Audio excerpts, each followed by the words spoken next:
नमस्कार।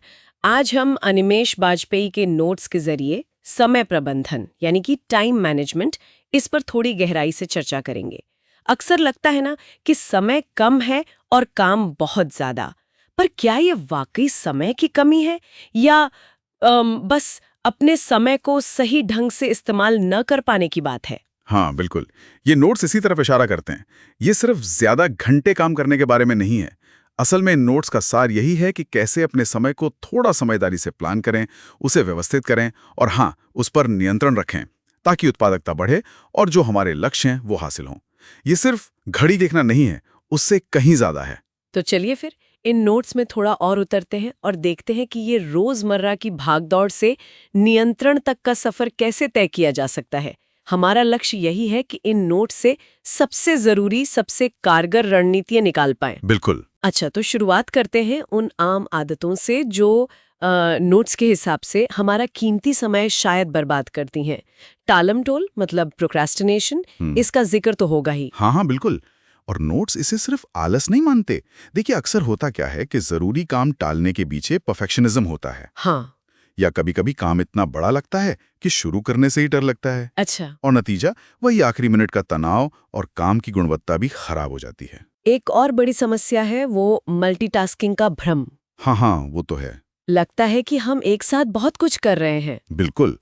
पर नोट्स यही कहते हैं कि इससे फोकस बढ़ता है, गलतियां होने की संभावना बढ़ जाती है और दिमागी थकान भी। और ये प्राथमिकता तय न कर पाना, मुझे लगता है नोट्स इस पर भी जरूर जोर देते होंगे कि कैसे हम अक्सर मतलब कम जरूरी कामों में उलझे रहते हैं सही कहा। और जो वाकई महत्वपूर्ण है वो छूट जाता है।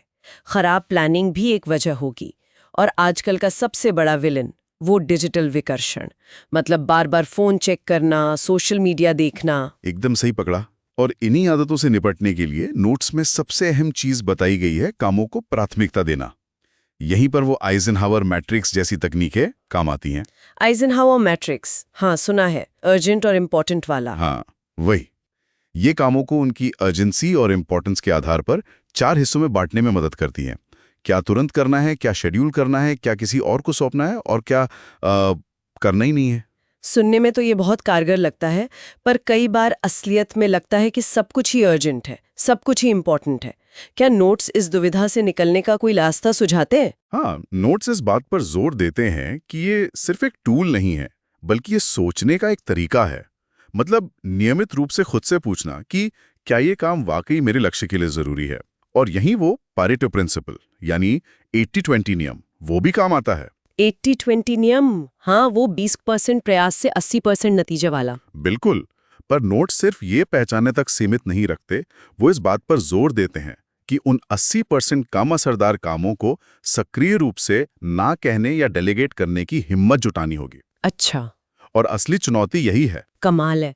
मतलब सिर्फ ये जानना काफी नहीं कि कौन से 20% काम 80% नतीजे देंगे, बल्कि बाकी 80% से पीछा छुड़ाना भी उतना ही जरूरी है। हाँ, और लक्ष्यों को साफ तौर पे डिफाइन करने के लिए वो स्मार्ट वाला फ्रेमवर्क, उसका भी जिक्र होगा। स्पेसिफिक, मेजरेबल, हाँ, स्मार्ट यानी लक्ष्य स्पेसिफिक, विशिष्ट हों, मेजरेबल जिन्हें मापा जा सके, अचीवेबल जो हासिल किए जा सकें, रेलेवेंट प्रासंगिक और टाइम बाउंड जिनकी समय सीमा तय हो। नोट्स इसे सिर्फ लक्ष्य बनाने तक नहीं रखते, बल्कि उन्हें छोटे मैनेजेबल स्टेप्स में तोड़ने पर जोर देते हैं, शायद रोजाना या साप्ताहिक स्तर पर। इससे बड़े लक्ष्य उतने डरावने नहीं लगते। अच्छा, तो प्राथमिकता तय हो गई, लक्ष्य भी साफ है, पर काम करते वक्त फोकस कैसे बनाए रखें?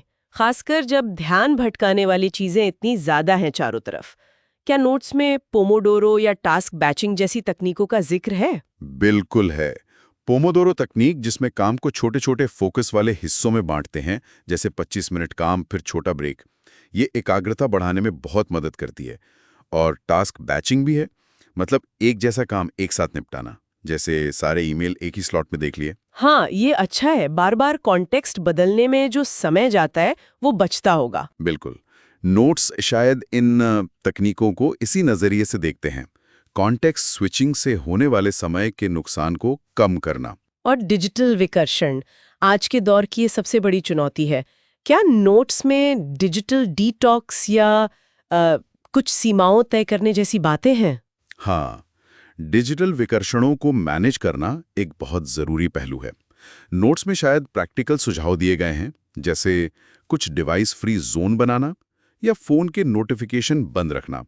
साथ ही सहकर्मियों या क्लाइंट्स के साथ अपनी उपलब्धता को लेकर थोड़ी स्पष्ट सीमाएं बनाना और ज़रूरत पड़ने पर ना कहना सीखना, ये भी बहुत ज़रूरी बताया गया है। ना कहना सीखना ये मुश्किल होता है कई बार। होता है। और डेलीगेशन मतलब काम दूसरों को सौंपना, इस पर भी नोट्स में कुछ होगा। अक्सर लगता है कि खुद कर लेना ज्यादा आसान और जल्दी हो जाएगा। हाँ, ये आम सोच है, पर नोट्स शायद इसी मानसिकता को चुनौती देते हैं। देखिए, सही काम सही व्यक्ति को सौंपना न सिर्फ आपका समय बचाता है, बल्कि टीम के सदस्यों को सीखने और आगे बढ़ने का मौका भी देता है। बस ये पहचानना जरूरी है कि कौन से काम सौंपे जा सकते हैं। ये बात तो सही है। अच्छा, और अगर कुछ अनपेक्षित आ जाए? शेड्यूल तो कभी परफेक्ट नहीं होता, कुछ ना कुछ आ ही जाता है। इसीलिए नोट्स शेड्यूल में थोड़ा बफर टाइम रखने की सलाह देते हैं। मीटिंग्स के बीच या दिन के अंत में थोड़ा खाली समय रखना। अच्छा, इससे अप्रत्याशित चीज़ों के लिए जगह रहती है और तनाव भी कम होता है। और अगर कोई इमरजेंसी आ ही जाए तो शांत रहकर तुरंत प्राथमिकताओं को फिर से देखना जरूरी है, शायद फिर से वही आइजनहावर मैट्रिक्स का इस्तेमाल करके।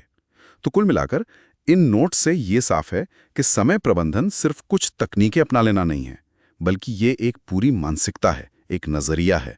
प्राथमिकता तय करना, टालमटोल और परफेक्शनिज्म जैसी आदतों को समझना और उनसे निपटना, विकर्षणों को काबू में रखना, ये सब मिलकर ही बड़ा बदलाव लाते हैं। और इसके फायदे सिर्फ काम तक ही सीमित नहीं है ना? तनाव कम होता है, जीवन में एक संतुलन आता है और व्यक्तिगत संतुष्टि भी बढ़ती है। सबसे बड़ी सीख शायद यही है कि कम समय में ज्यादा काम करना असल लक्ष्य नहीं है, बल्कि सही समय पर सही काम करना है। बिल्कुल सही कहा। और जाते जाते सोचने के लिए एक विचार छोड़ जाते हैं, जो इन नोट्स की भावना से काफी मेल खाता है। इस हफ्ते अपनी सबसे बड़ी समय बर्बाद करने वाली आदत को पहचानिए, सिर्फ एक आदत, और उसे बदलने के लिए नोट्स में बताई गई सिर्फ एक नई तकनीक आजमा कर देखिए। क्या पता ये छोटा सा कदम ही किसी बड़े बदलाव की शुरुआत बन जाए।